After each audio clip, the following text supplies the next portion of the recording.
Linny was not in the tunnel at that moment, which gave our criminal ample time. The sound we heard may have come from a clash between the missing Halsey and the criminal. The deceased's name is Cowell, Linny's assistant. He would have been able to tamper with the equipment. The vase was not broken by chance. It was used to cover important evidence, the water.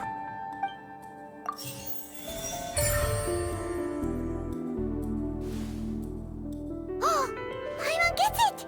It all comes together if Halsey disappeared instead of being kidnapped. Lynette escaped from the water tank, vanishing gradually and leaving only clothes behind. If there's a similar method where a person could be transformed into water... Oh, just a moment, please. I do hope you know how preposterous you sound at the moment. How could a person ever be transformed into water? This is reality we're talking about here, not some magic trick. Must we really? I should think that of anyone. Your friend Linny already knows this truth very well. Magic tricks are ultimately just illusions and misdirection. But Halsey's disappearance is very real. We're talking about two completely different things. Even so, I trust the Traveler's judgment. The truth must be out there somewhere. Perhaps some new line of reasoning may open if we try to gather all the focal points that don't make sense. Since Cal was the deceased, we haven't placed much attention on him. But given that we aren't making much progress with the case, it wouldn't hurt to have a look at his belongings, would it? People really do come up with all sorts of harebrained schemes when at the end of their rope. The way I see it, your suggestion that we broaden the scope of our investigation is nothing but a tactic for stalling the trial. Nevertheless, I believe that this is a reasonable request on the part of an attorney. Since the trial does indeed appear to be at an impasse, I believe that additional evidence may help us make more progress. Guards, please step into the lounge and examine the personal effects of the deceased, Cowell.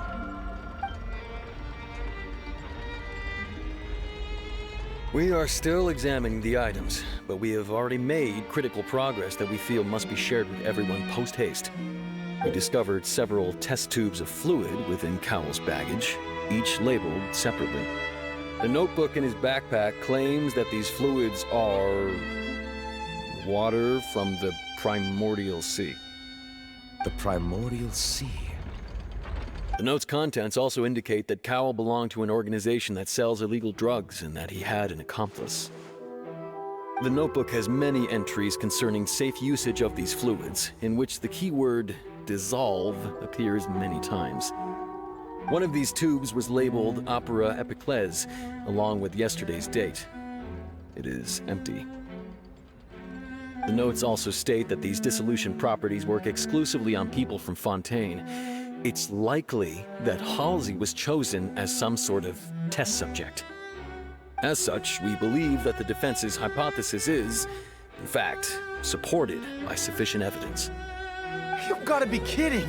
People dissolving into water? Could something so ridiculous actually be true? Wait a moment. This reminds me of a certain prophecy, but it's just a coincidence, isn't it? Huh.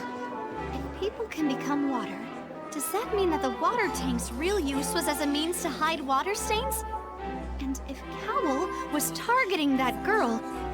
Wait just a minute. Could that mean...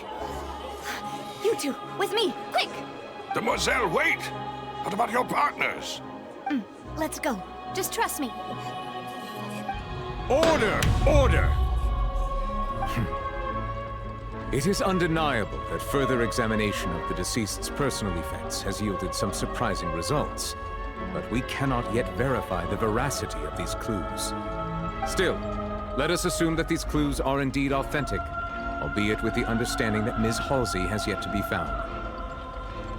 Guards, please continue examining the items along these lines. Mr. Linny, It appears your hypothesis is supported by the evidence, so please continue speaking. Of course. Thank you, Your Honor. If we uphold this hypothesis, I believe that many of this case's seemingly unrelated clues can be connected together. Right! Like the metal hook! That would... Let's think about this. Cowell's methods must have something to do with that water from the primordial sea.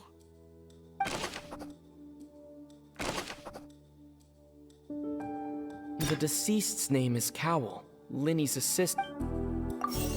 The water from the primordial sea should already have been prepped before Halsey entered the magic box.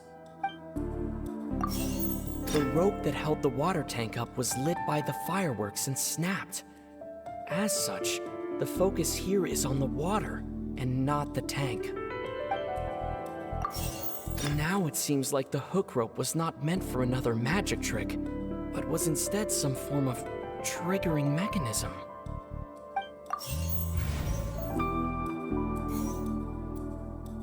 I remember there was something else within the inner layer of that box. Lynette was in the magic box on stage the entire time. The water from the primordial... The rope that held the water tank...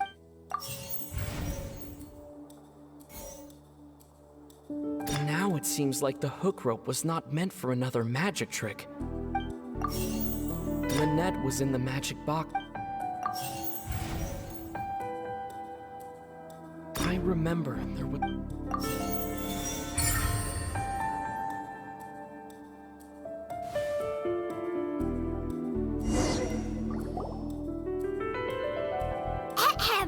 It's Ace Detective Paimon's time to shine again! In the original plan, Cowell would tamper with the water tank rope and the number selector securing his target. When the magic box containing Halsey was lowered, the metal hook would retract gradually and pierce the balloon at the top of the box. When the balloon attached to the box popped, the water from the primordial seed inside it would pour down and dissolve Halsey. Afterward, Cowell would enter the tunnel and break the flower vase to conceal the water inside the tunnel, with the remaining evidence being covered up by the water tank on stage. But he encountered something unexpected in the tunnel, and wound up being fatally hit by the same water tank he meant to use to cover his tracks. Huh. That does make sense. That actually links together a lot of the more confusing pieces of evidence.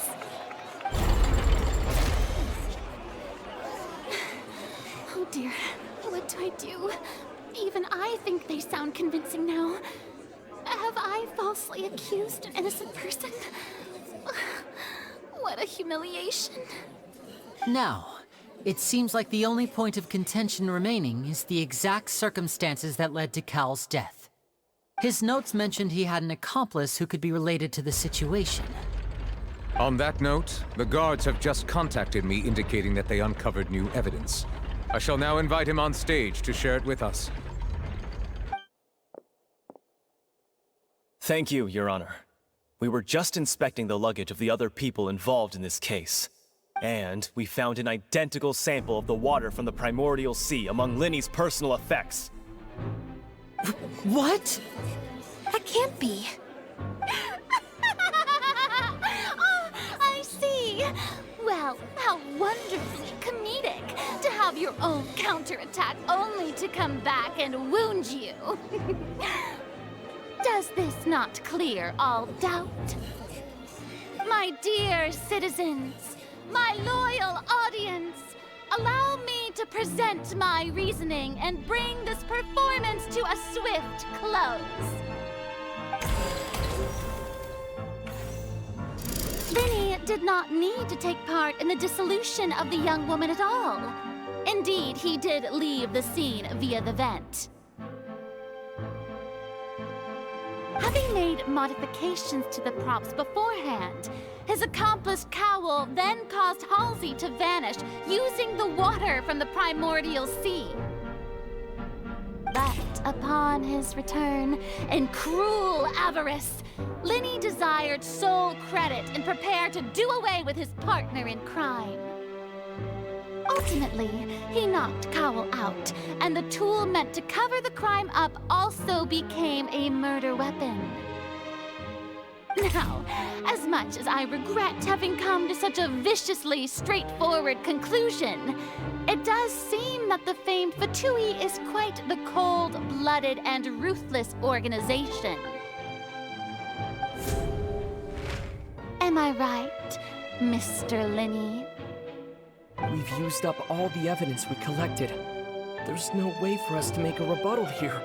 Is this the end of the road?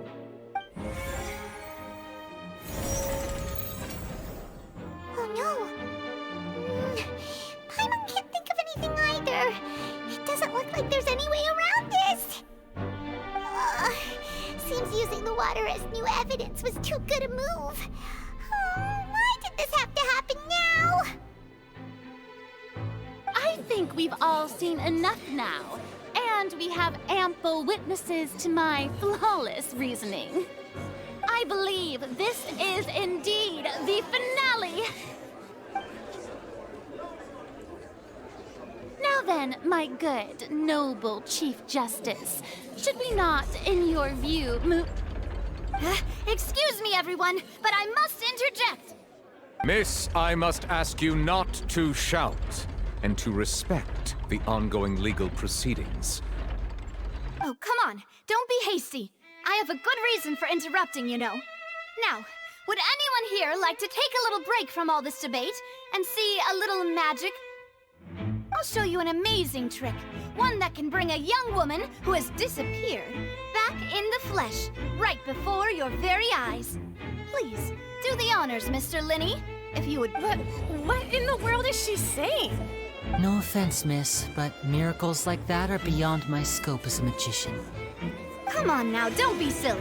Magic is all about misdirection, isn't it? It often conceals the truth while presenting a fascinating illusion. But once everyone believes the illusion, can't magic reveal the truth to them once again? And wouldn't such a trick be the most marvelous finale to today's performance? Come on, Linny and Lynette. Give it another go. Don't worry. Spina di Rasula has made the necessary arrangements on your behalf. But, as the magic makers and stars of the show, I think I should leave the final performance to you. I understand.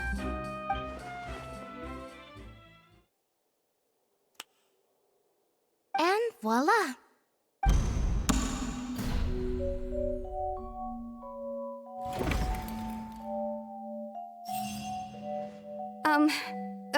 Sorry for the interruption. Wait, isn't that Halsey? So the whole thing about people dissolving wasn't true after all? To be clear, I'm only here because this person told me that if I testified, the merit of doing so would lessen my sentence. I was hiding outside this room listening to the proceedings because I was afraid that I would be the one put on trial. I was just feeling happy that no one had noticed me, and then before I knew it, she caught me. That'll teach you to underestimate us three. Where should I begin?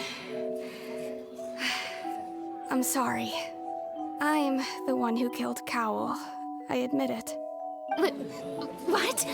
Why? Firstly, my name isn't Halsey. It's Lillian, and I'm originally from Mondstadt. I heard that Linny's show was gonna be a real thriller, but I missed the chance to buy a ticket, so I stole one. That's how I make a living. I steal stuff here and there. And I'd never been caught before. But I was noticed at the harbor a few days ago, and I barely got away. Linny was the one who caught me in the act. Hey, no wonder you look familiar. So you were the thief! Liddy even mentioned that you were pretty skilled.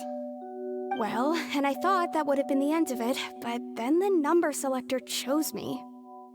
He even mentioned the Fortress of Meripede. That's a prison, isn't it? So you can imagine how shocked I was. I thought he was on to me for sure.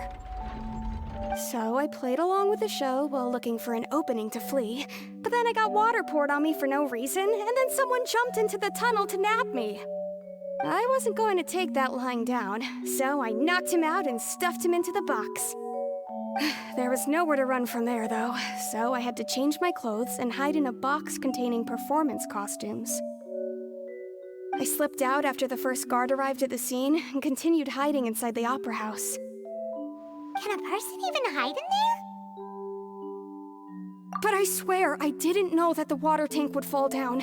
Really, I swear it. Had I known that, I wouldn't have put him in the magic box. I may be a thief, but I'm no killer.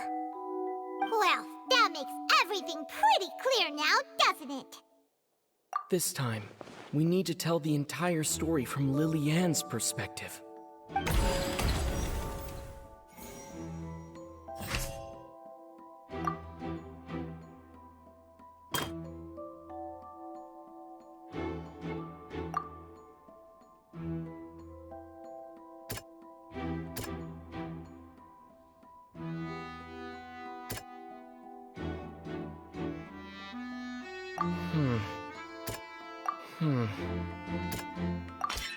The strange sound wasn't from a fight.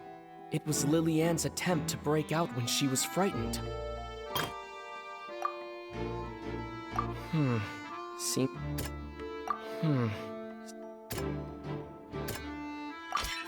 The flower vase was not broken to cover anything up, but was smashed during the struggle between Lily-Ann and Cowell.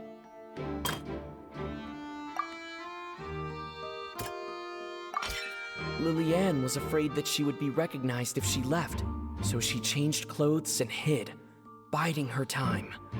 Just what one might expect of an experienced thief. And it's Ace Detective Paimon time! Having been selected out of the blue, Lily-Ann panicked.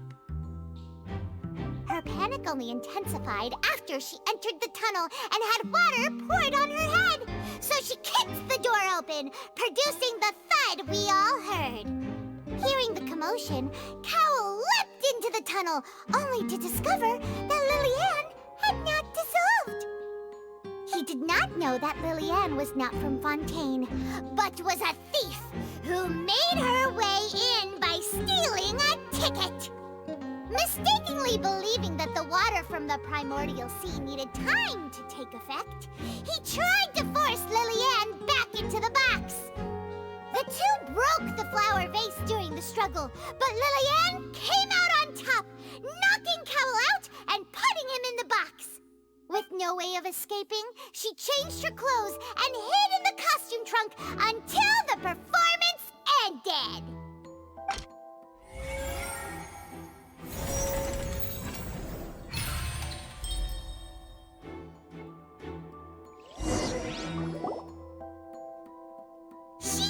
That she would have to go through guard inspection if she tried to leave afterward. So, she has been trapped in the opera house these last 2 days. She had already become desperately hungry by the time we were chatting over macarons. So, she swiped 2 of them right under our noses. Talk about a sneaky thief. At this point, all the events that happened in the tunnel have now come to light. Ah, so that's the whole story. Bravo! Bravo! Now then, Lady Farina, do you wish to speak against the defense's statements? Please answer the question, Lady Farina. Also, if I may add, the trial has not yet ended. As such, I request that the prosecution not leave the room before the proceedings have concluded. What, are you reading my mind now? No, I have no further arguments. I admit defeat. But really, could you at least have left me with some dignity? Wow, look at that! She's like a deflated balloon now. If there are no objections, then as the Chief Justice of Fontейн, I shall once again repeat the full sequence of events. The actual perpetrator of the serial disappearances, Cowell, selected his next victim from the audience reservation list. With some modifications to the selector, he could ensure that the pre-selected young woman would be chosen. To cover up any evidence while committing the deed, Cowell thought of allowing the water tank to fall, which would conceal the water left behind after the young woman was dissolved. He also tampered with the rope suspending the water tank, using the fireworks at the end of the performance to cause the tank to drop and hide the watermarks. He poured the water from the primordial sea into a balloon during the preparation of the magic box and stuck it to the box's lid. Finally, he passed the prepared hook on a rope through the gap in the magic box's door when bringing the young woman to said box. When the magic trick officially began, the box containing the woman was lowered into the tunnel, tightening the hook rope and bursting the balloon containing the water. If all had gone to plan, the young woman would be dissolved at this time. However, Lillian was not from Fontейн and thus fled the box with a loud noise. Realizing that there was trouble, Cowell entered the tunnel and met Lillian. Thinking that the waters had not yet taken effect, he decided to proceed. However, his opponent was more capable than he thought, and he was overcome, knocked unconscious, and placed into the magic box, and thus became his own final victim. Lillian, according to her own statements, then changed clothes and hid until the performance ended, before hiding in other parts of the opera house. As for Linny, he was in the underground structures within the opera house, and was thus ignorant of these happenings. From this reconstruction of events, we can conclude that Linny, the accused, is in fact innocent. While there is much in Linny and Lillian's conduct that should still be investigated separately, this case, at least, can be handed over to the Oratrice to make the final decision.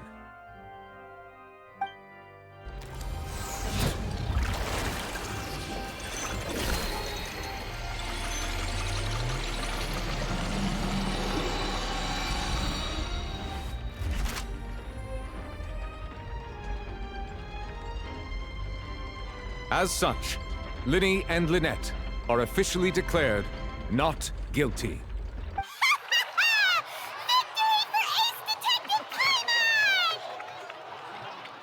Great work, partners.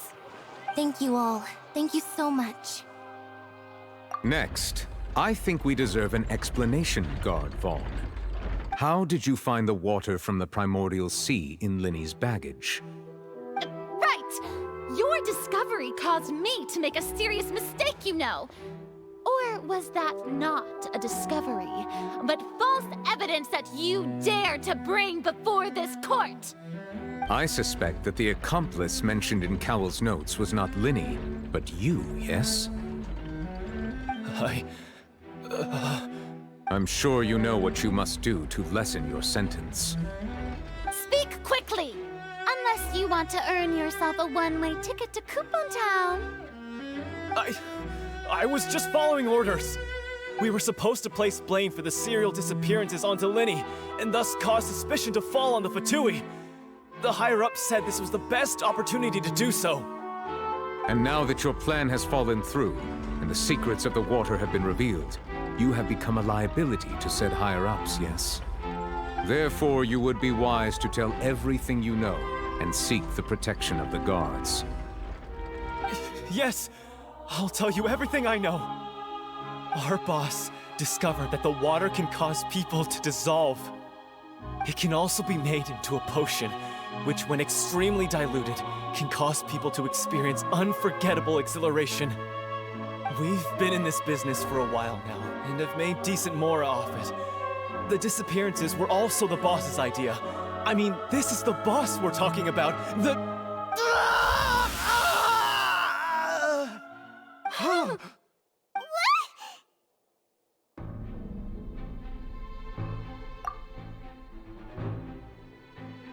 And now he can no longer talk. Such ruthlessness. I shouldn't have expected any less of them. An outrageous act. All present, please submit to inspection immediately.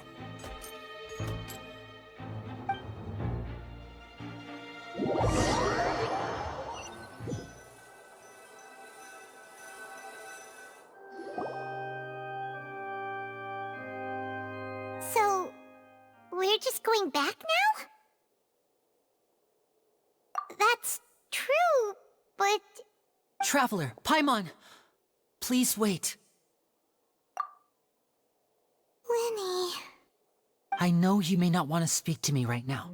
Maybe you don't even want to look at me. But still, let me thank you again for defending me to the end, even after you learned that I'm a member of the Fatui. I guess. But regardless, I'd like the opportunity to set things straight.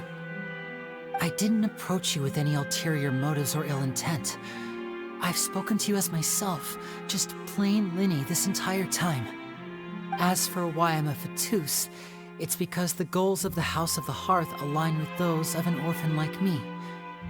That was how Father, who you might know as the Knave, approached recruiting us back then too. The Knave? The one who controls the House of the Hearth? She's your father? That's right. And since we're here, I was wondering, would you mind hearing a story? It's about my past. Back when our parents first died, Lynette and I were left wandering the streets. To survive, I took to surreptitiously observing an older street performer who did magic. It took me several days to figure out how he pulled off his amazing tricks. I took my sister through several streets until we found a crowded corner, and we began to perform magic tricks there. To my surprise, we proved to be pretty popular, and we could at least stop worrying about where our next meal would come from for a time. But I didn't want my sister to remain a street rat together with me forever. Before long, an aristocrat came to me and claimed that he wished to take us in after watching my performances. So you went from orphans to nobility just like that? That was how we felt at first too. As if fate was on our side and we could say goodbye to those painful days. But I gradually discovered that while we were called foster children, he was really after my talent for magic tricks. He would constantly take me to all sorts of banquets to garner attention, which he would then use to expand his social circles. That doesn't seem too bad either. Better than roaming the streets at any rate. It took a while for me to realize just how dark his heart really was. After one particular performance at a banquet, I discovered that Lynette was not on the same return vehicle as me. I waited a long time after we returned home, but she did not come back. I went to that noble's bedroom and asked him about her whereabouts. The answer he gave me was, she caught the eye of the most eminent person at the banquet, so I sent her over as a gift. I mean, you'll be able to perform your magic regardless of who your assistant is, yes? Oh no. So he was gonna... But wouldn't Fontaine's laws deal with such people? As far as outsiders are concerned, this is a relationship akin to adoption or foster care, and they have their ways of escaping the eye of the law. I managed to ferret out the location of the mansion of that so-called eminent person and hurried through the night.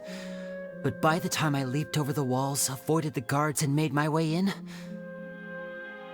all I saw was the moonlit ground covered in blood, and the knave standing there in the darkness.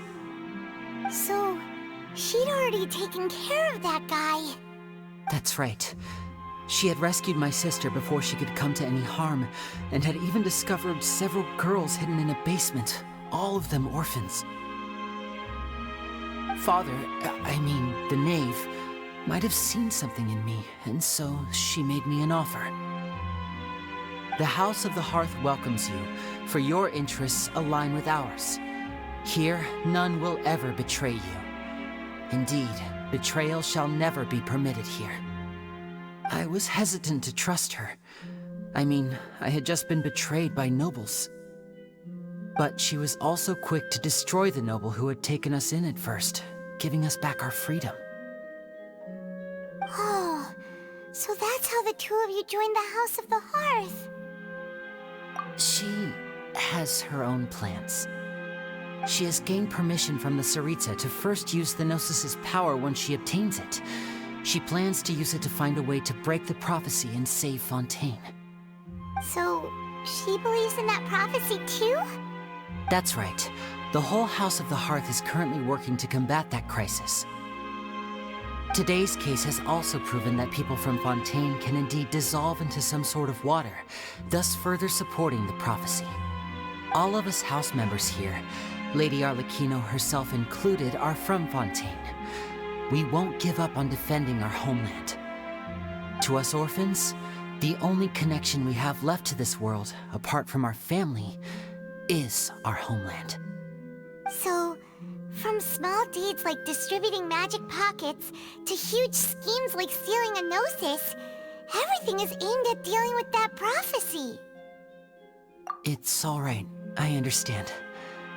The only thing I can do is relate all this to you. I just hope you can understand that even as a member of the House, I have never stopped making my own decisions, and that I believe what I'm doing is right. If you should need anything at all in the future, feel free to find me. I will do my best to help you, as plain Linny.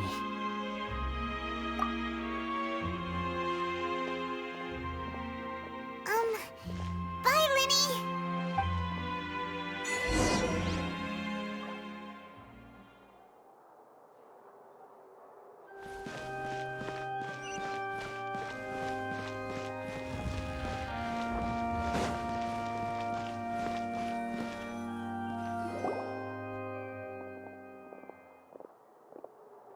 Hey there! What was with the disappearing act you pulled right as the trial ended? Were you looking for us, Navia? Well, this whole thing isn't exactly over, is it? I do feel that we're getting closer to solving the serial disappearances case, though. Don't you think so, too? Huh? What's wrong, my dear partner? Besides, are you sure we're the ones who can crack a case that's been cold for decades now? And given that there's new evidence from the trial, there should be a trail of breadcrumbs for the Hydro Archon's people to follow now, right? Ah, I see. Well, I won't lie. I'm a little shocked to hear that from you. But I suppose you are just travelers who have only arrived in Fontaine after all. Sorry. I might have been too presumptuous. Don't say that, Navia. Ah, and we were having so much fun investigating with you, too. It was like having new waters flowing into a stagnant mire, causing new hope to spring forth, and the reflection in the murk to become clearer. Sorry about that. I'm a bit prone to nostalgia. Don't mind. Wait, shall we have a farewell meal? You know, to commemorate our time as partners? Huh? Do we really need to get that formal? Well, guess you really did treat us as partners, huh? Well, I'd just like to have a proper ending to every important memory. That way there are no regrets later. Anyway, it would just be a meal, so it shouldn't take up too much of your time. You don't have to twist Paimon's arm. If Boss Navi is treating, count Paimon in! Oh, wonderful! In that case, why don't we return to the court of Fontaine and head to the Hotel de Boer? I believe we'll make it just in time for dinner.